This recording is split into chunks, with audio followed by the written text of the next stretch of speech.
So I got a real idiotic comment here before, but rather than replying to it, I'm going to use it as a training tool, realizing that some people may have missed the videos in which I explained my plate system, because there are some channels that are claiming to be knowledgeable in statement analysis and crime investigation and so on, who have concluded that Amanda Knox is probably innocent.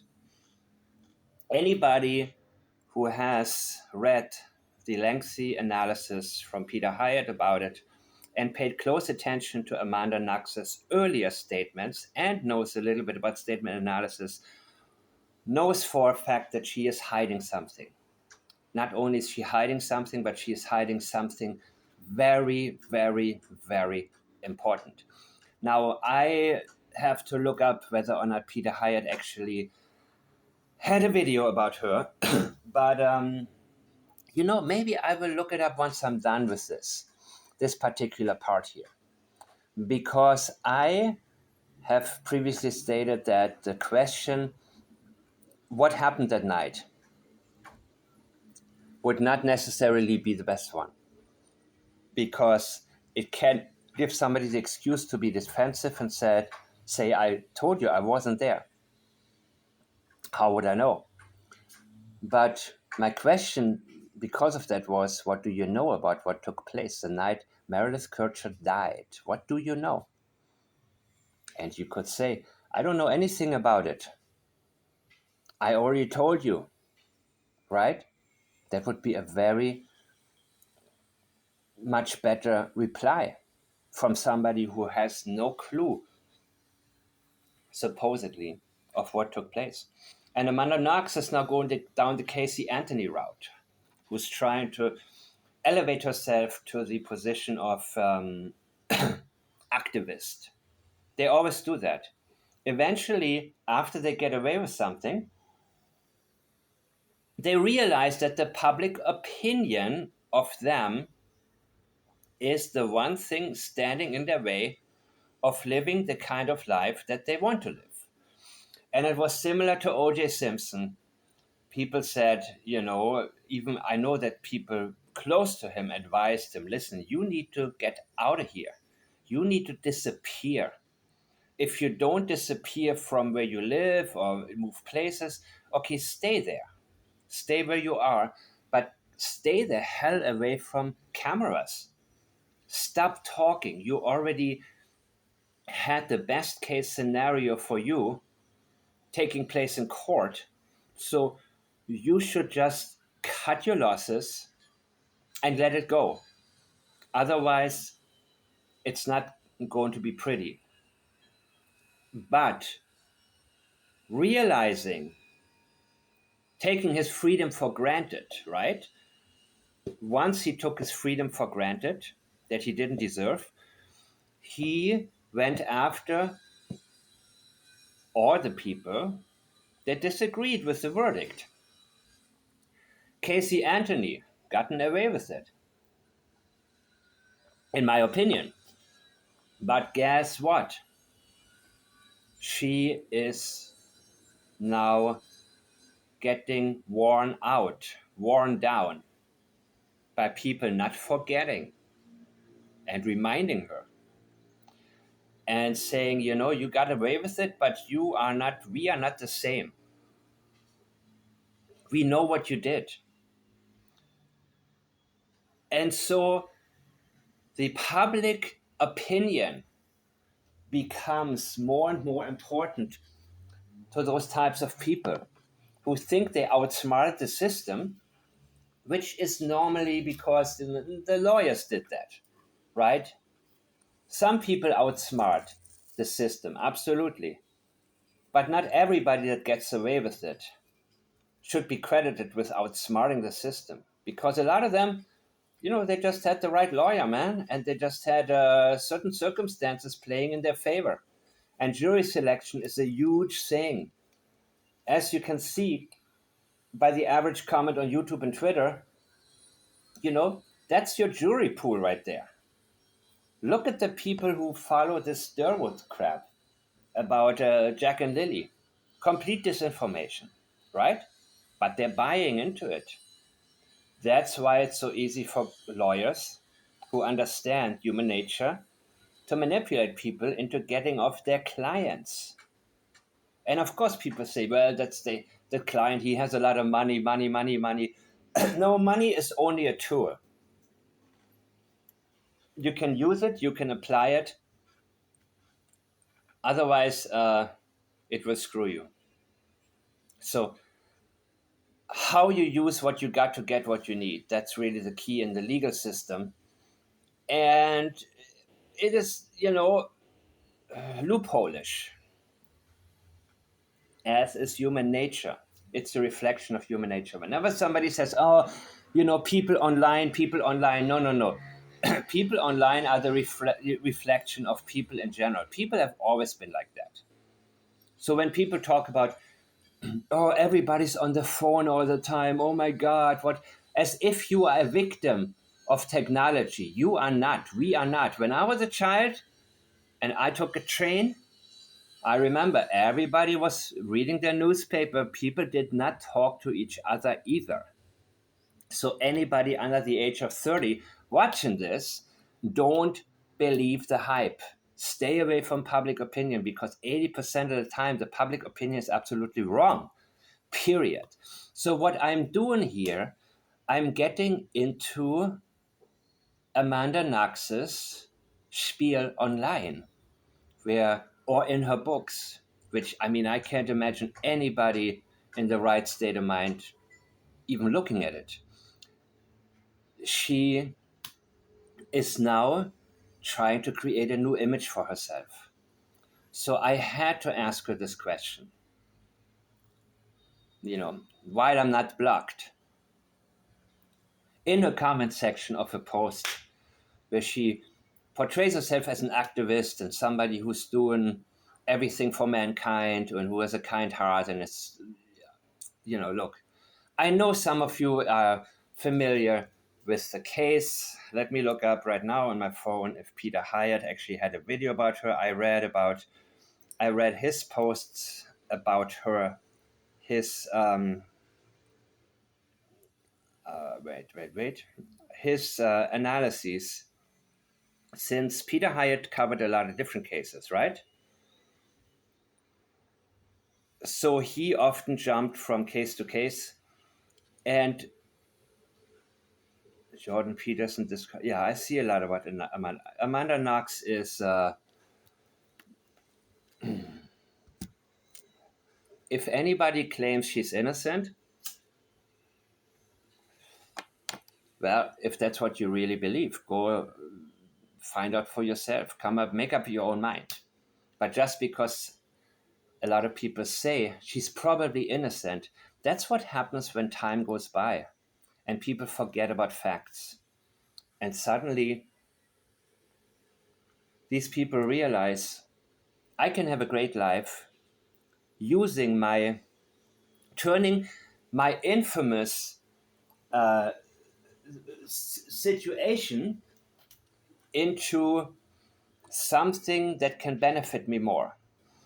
Meaning, she realizes, of course, how much reach she has, how much interest is there in her. And so she starts to talk about how she was wrongfully accused because she's a woman, and, leaving out, of course, all of the, let me call it indicators right now that caused the public initially and immediately to say, we have to look a little bit closer at her. I just checked and I don't think Peter Hyatt has a video on her. Well, if you find it, share it in the comment section. But the reason, again, I didn't ask her what happened that night.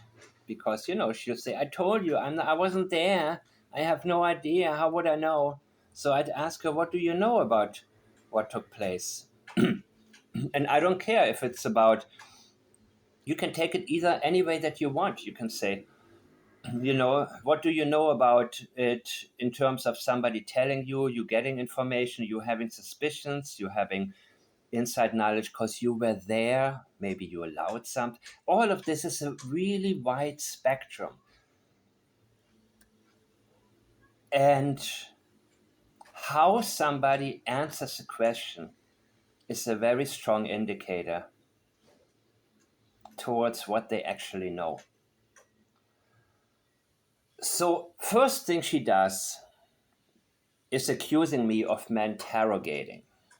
And if you know me and what I do, this is what I don't interrogate, but I ask the questions to everybody that I can reach, whom I don't believe. Because I have not heard this question asked her directly in public. This is my personal favorite question.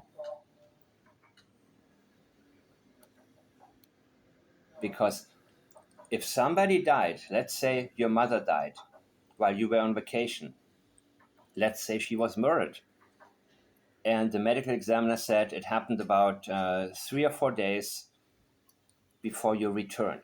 So you're not a suspect other than, you're not a person of interest other than, if there were indications that maybe you had connected with a professional killer or something like that, right? I mean, or there were circumstances that led police into your direction.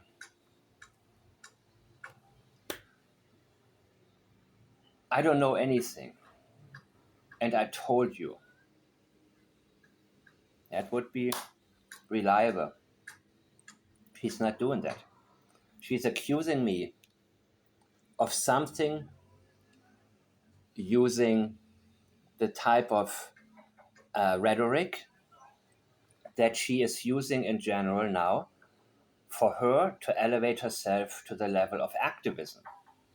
So she's immediately actually talking not to me, but she's talking to the crowd that has been building around her by confused people who think that, maybe she's the, I don't know. I don't know what she is to them. I don't really want to know. But she says, now what makes someone think it's cool? I don't think it's cool, by the way, what I did. I think it was necessary for me to do it because I want to look a little bit closer at her again. But not only in terms of me reading an analysis of somebody else, but looking deeper into her statements. Because as I have said, Peter Hyatt covered a lot of different cases, and he always said, look, this is just a very short, you know,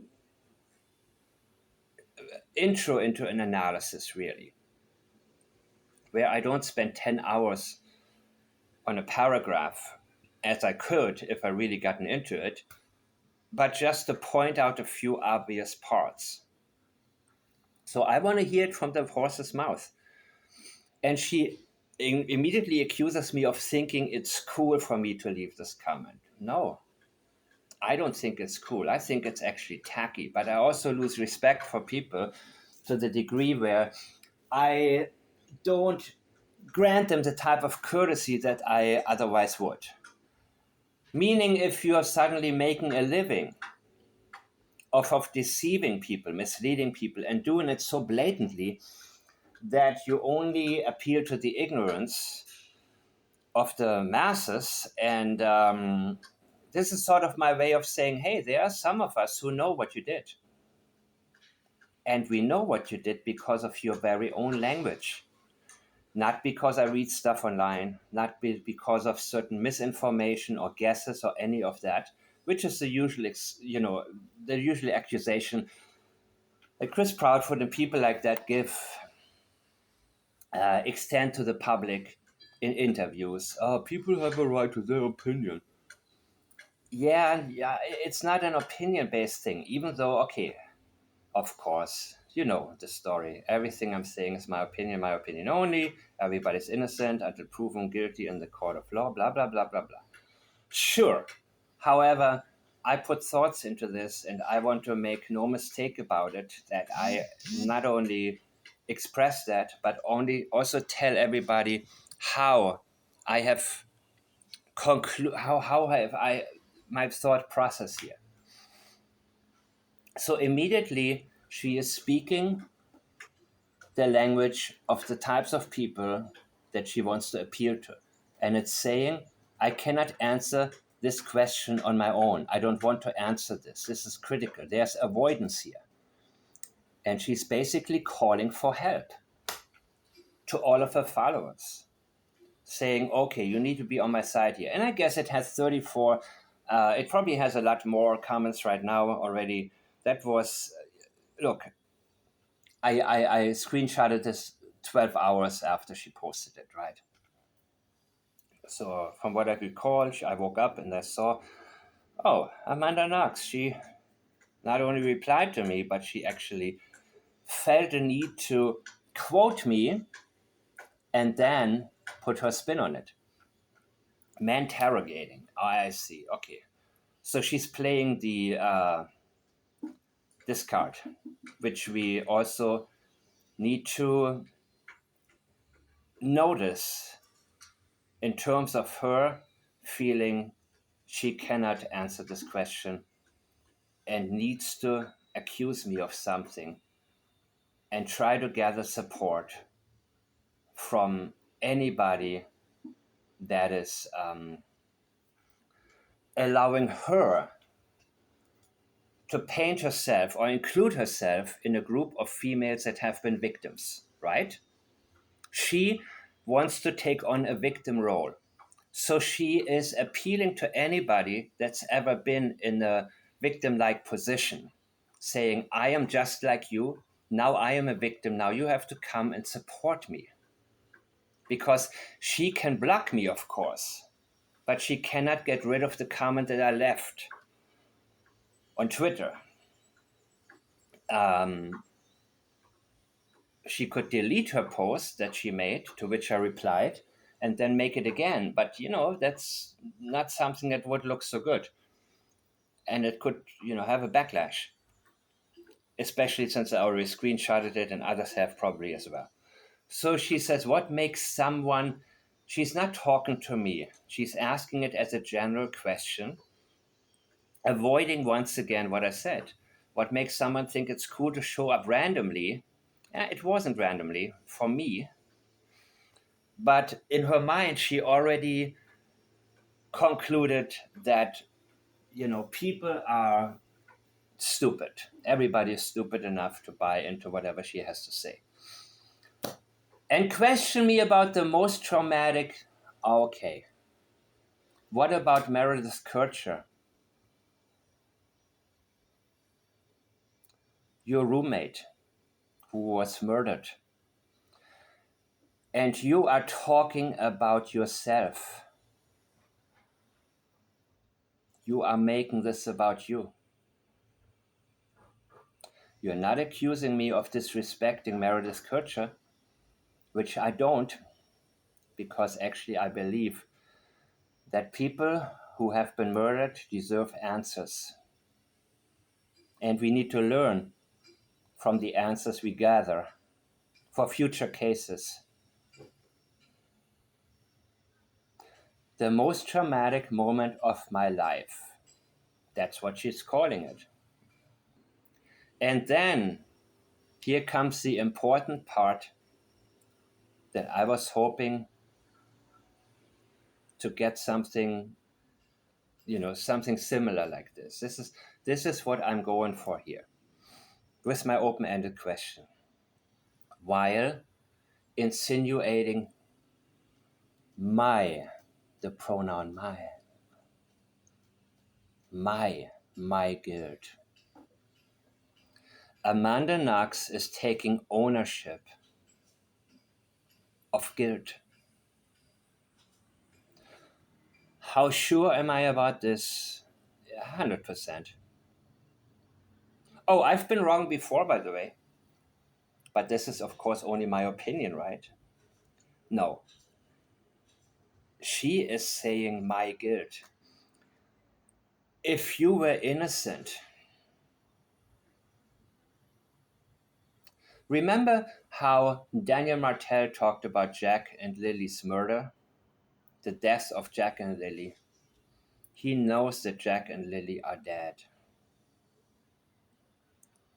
She knows about her own guilt. Now, granted, I don't know what exactly she is guilty of if I only look at this statement. But there's something on her mind. She is taking ownership of guilt, telling us that she is guilty. What exactly of? Well, if there's enough interest in this video, I'm going to get a little bit deeper into it. Now, she's saying, especially when I've answered that question a million times. So the exaggeration of a million times,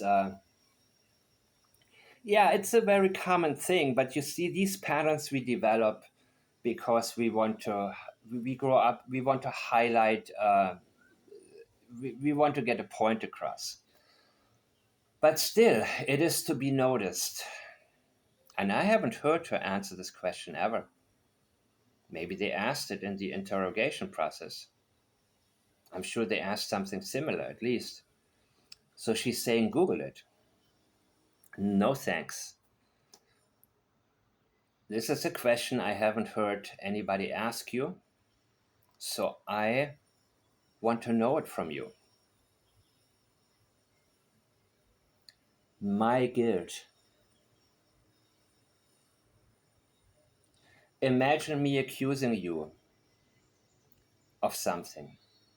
Remember right now your own life. Have you ever been accused of something you haven't done? I'm sure the answer is yes. Now think about the worst thing you have ever been accused of.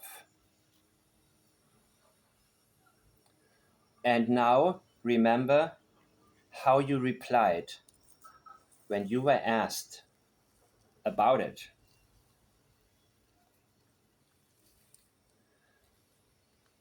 Have you used as a term like my guilt?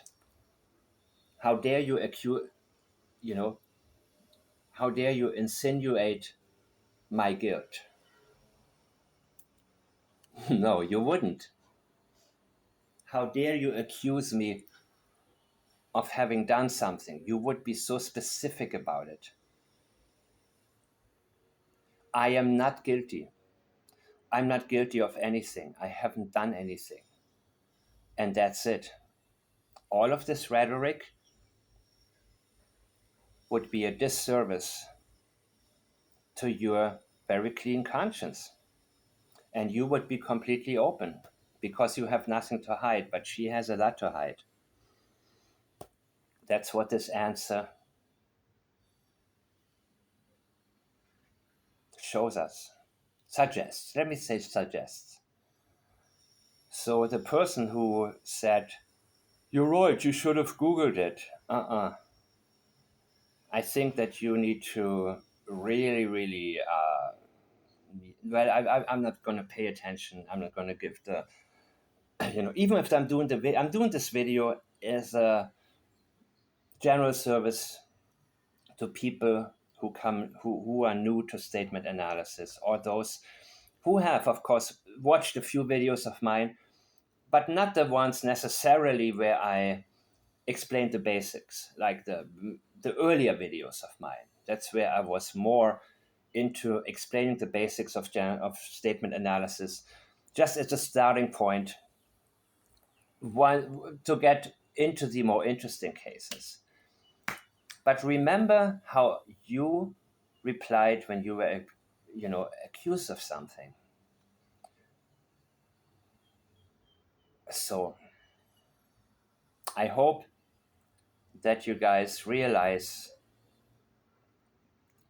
this. So I will,